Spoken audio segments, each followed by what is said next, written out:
पांडे साहब, आप लोग ये पहले से मान के चल रहे थे कि बीजेपी तो जब सरकार में नहीं रहती है, पांडे साहब आप लोग क्या ये मानकर चल रहे थे, आपके राष्ट्रीय अध्यक्ष आपकी पार्टी मान के चल रहे थे कि ये जो पार्टी है बीजेपी जब सत्ता में नहीं रहती है तभी नगर निकायों में बेहतर प्रदर्शन करती है, अभी तो सत्ता में है तो इसलिए आप लोगों ने मेहनत कम की क्या पांडे साहब? अरे भाई, उत्तर प्रदेश गांवों का देश है, कस्बों का देश है। यहाँ मेगा सिटी नहीं है, मुंबई, दिल्ली, चेन्नई, कोलकाता, बेंगलुरु। तो यहां अगर आप छोटे कस्बे की रहनुमाई कर रहे हैं तो आप आलसी नहीं हैं, आप सामाजिक न्याय की लड़ाई लड़ रहे हैं, हाशिए के आदमी की लड़ाई लड़ रहे हैं। तो आप कोई जरूरी नहीं है कि गोरखपुर, लखनऊ, नोएडा, गाजियाबाद में अगर वर्चस्व कायम करते हैं वो भी 30-32% लोग निकल रहे हैं। क्यों नहीं निकल रहे हैं? जब वोटर लिस्ट से नाम गायब है, मतदान केंद्र पे जाने नहीं देंगे आप, जिस तरह का फासिस्ट राज योगी चलाते हैं। हाँ, लेकिन एक अच्छा है कि कर्नाटक में बजरंग बली का नाम ये ले रहे थे, बजरंग बली कालनेमी को पहचान लेते हैं और इन कालनेमियों का वध वहां से शुरू हो गया है। यहां भी जो अयोध्या की जमीन लूटने वाले हैं, जो उत्तर प्रदेश में सबसे ज्यादा स्लॉटर हाउस चलवाने वाले हैं, तो जो 4 गुना दारू की, चलिए अयोध्या का आप नाम मत लीजिए, बीजेपी वाले हमलावर हो जाएंगे और फिर नुकसान हो जाएगा आपको। गौरव रघुवंशी साहब, ठीक है पांडे साहब आता, गौरव रघुवंशी साहब मैं जानना चाहता हूं, समाजवादी पार्टी के प्रवक्ता पांडे साहब कह रहे हैं कि भाई 2 ध्रुवीय चुनाव होगा 2024 में, एक सत्ता और सत्ता के खिलाफ, और सत्ता के खिलाफ जो शक्तियां होंगी वो सिर्फ समाजवादी पार्टी को सपोर्ट करेंगी, वहां पर भी कोई एग्जिस्टेंस नहीं रहेगा क्या बसपा का?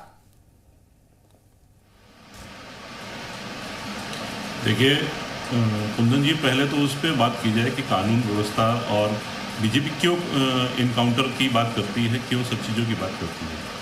देखिए, किसी चीज़ पे अपनी कमियां छुपाने के लिए कोई तो आवरण चाहिए जिससे पब्लिक उद्वेलित हो, जिससे पब्लिक, जबकि मैं ये कहता हूँ अतीक और जो भी है इनकाउंटर, जिसके भी इनकाउंटर हो रहे हैं, आम जनता का एक क्षेत्र विशेष के लोगों का हो सकता है। रघुवंशी साहब, फेलियर तो यही है ना, विपक्ष फेलियर। रघुवंशी साहब मैं यही कह रहा हूँ, गौरव जी मैं यही कह रहा हूं कि फेलियर आप लोगों विपक्ष का यही तो है। मैं बार बार ये सवाल पूछ रहा हूं, पूरे डिबेट के दौरान, पहले भी डिबेट के दौरान मैं सवाल पूछता रहा। अपनी पिच पर आप लोगों को लेकर के बीजेपी ने बैटिंग की और आप उनके पिच पर जाकर के खेल रहे थे, आपने अपनी पिच तैयारी नहीं की।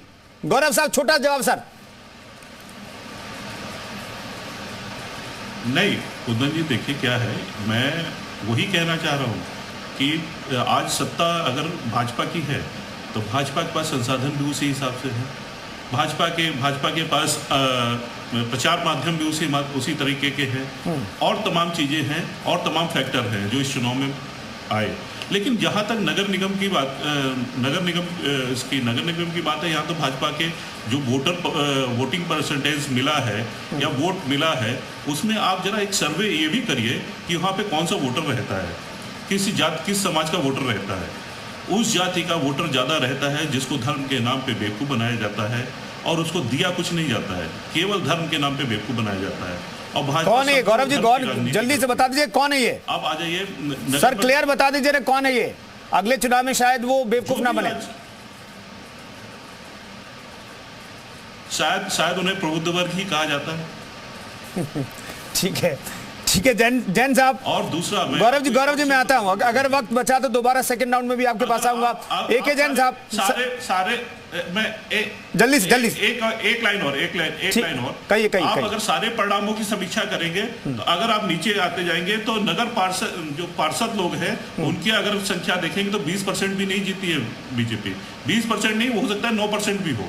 नहीं वहां तो वो तो कहते हैं पिछली बार से स्ट्राइक रेट बेहतर हुआ है, बीजेपी कह रही है, और आंकड़े बता रहे हैं सर गौरव रघुवंशी साहब। ठीक है, एक जैन साहब मैं जानना चाहता हूं सर, ये कानून व्यवस्था का मसला उत्तर प्रदेश में इतना बड़ा है क्या कि लोग नाली, खरंजे, साफ सफाई, कूड़ा, लाइट है कि नहीं, और पार्क ठीक है या नहीं, उस वाले मसले को छोड़ करके, भूल करके कानून व्यवस्था के मसले पर जिसका प्रचार बार बार किया गया, बुलडोजर पॉलिसी की बात बार बार कही गई, एनकाउंटर के बारे में बार बार कहा गया, हालांकि विपक्ष कहता है सिलेक्टिव कार्रवाई हो रही है, जाति और धर्म का भी जिक्र किया जाता है, लेकिन अभी हमने पीछे एक तस्वीर भी लगा रखी है दुजाना की, वो तो एक खास धर्म विशेष से नहीं ताल्लुक रखता है। मैं जानना चाहता हूं सर, क्या ये इतना बड़ा मसला है कि लोगों ने इस मसले पर वोट किया और बाकी सब भूल गए?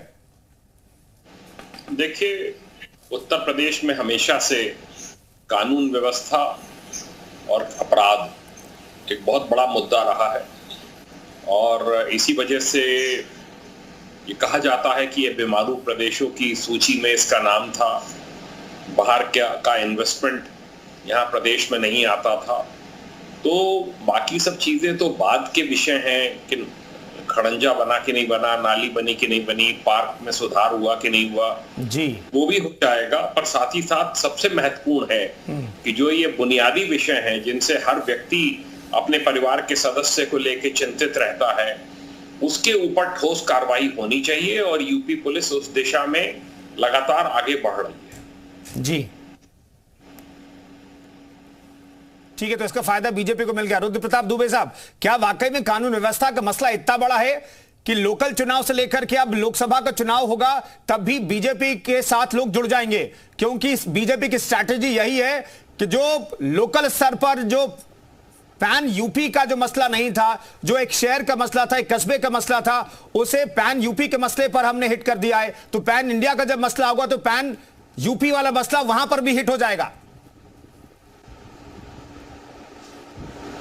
जी निश्चित तौर पर विकास की कोई भी योजना एग्जिस्ट ही नहीं कर सकती है अगर आपके पास सुरक्षा ना हो। मैं आपको सबसे बेहतर शिक्षा व्यवस्था दे दूं, सड़क दे दूं, लेकिन अगर अभिभावक अपनी बच्चियों को स्कूल ले जाने के लिए भेजने के लिए ही नहीं तैयार हुए तो उसका क्या काम? और योगी सरकार ये बात को बहुत बेहतर तरीके से समझ गई थी जैसे वो सरकार में आई थी 2017 में। 2022 में भारतीय जनता पार्टी के ना चुनने के कई कारण हो सकते थे। कोविड की बात की अर्थव्यवस्था जिस तरीके से हो चुकी थी, जिस तरीके से ये था कि जो नोएडा गाजियाबाद जाता फिर से चुन के नहीं होता, तमाम ऐसे कारण थे। लेकिन भारतीय जनता पार्टी फिर से जीत के आई क्योंकि वो जो शासन व्यवस्था थी, प्रशासन व्यवस्था थी, वो बड़ी चाक चौबंद थी। आप देखिए प्रयागराज में जब इस बार नगर निकाय चुनाव में योगी जी प्रचार करने गए तो उन्होंने रामचरितमानस की चौपाई से शुरुआत की कि जो जैसा काम करेगा वैसा ही फल पाएगा। और आप देखिए कानून व्यवस्था को लेकर आगे बढ़ रहे थे। 2, 3, 4 साल पहले एक मॉडल होता था गुजरात मॉडल, जिसे विकास का मॉडल कहा जाता था। आजकल एक आया है कानून व्यवस्था का योगी मॉडल और जिस सफलता की गारंटी बन चुका है। सिर्फ नगर निकाय के क्यों हम देखें, 2 जगह पे विधानसभा चुनाव हुए थे, 96 में और स्वार में, दोनों जगह जीत किया है। तो ये कानून और सुरक्षा का मुद्दा इतना बड़ा मुद्दा हो गया और जनता इससे इतना रिलेट कर पा रही है कि मुझे लग रहा है वो चुनाव परिणाम में साफ साफ दिखाई पड़ रहा है। जी ठीक है, बहुत बहुत धन्यवाद तमाम मेहमानों का।